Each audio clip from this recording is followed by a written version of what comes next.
Salam, hər vaxtınız xeyir Azərbaycan xalqı. Deməli, bizim bu Azərenerji Açıq Səhmdar Cəmiyyəti yeni bir fırıldağa əl atıb. Belə deyək də, yeni bir düzənbazlığa əl atıb. Buradan müraciətimiz cənab prezidentə və aidiyyəti qurumlaradır. Deməli, mövzu nədir? Bir ay ərzində həftədə 4 dəfə karton manatlıq pul vurulur işığın kartına. Hər dəfəsində 10 manat vurulanda 3 manat kartdan pul çıxarır.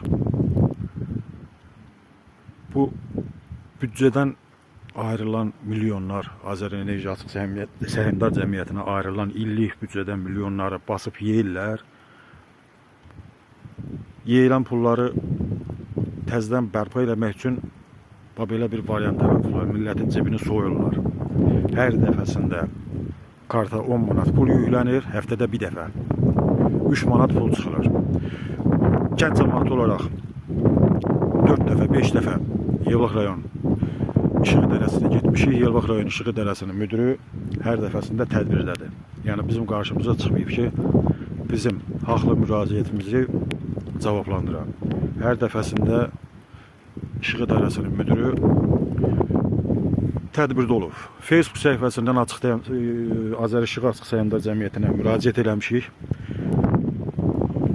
Müraciətimizə cavab olaraq bildiriblər ki, əlimiz sizin çocuğunuzə çatmadığı üçün, sayğacınıza çatmadığı üçün heç bir tədbir görə bilmirik. Mən başa düşəmirəm. Bu sayğac evdən 5 metr, 10 metr hündürdədir ki, bunların əli çatmır bura. Yılbağın işçilərindən niyə xəbər eləmirlər? Gəlib bir araşdırsınlar yerində.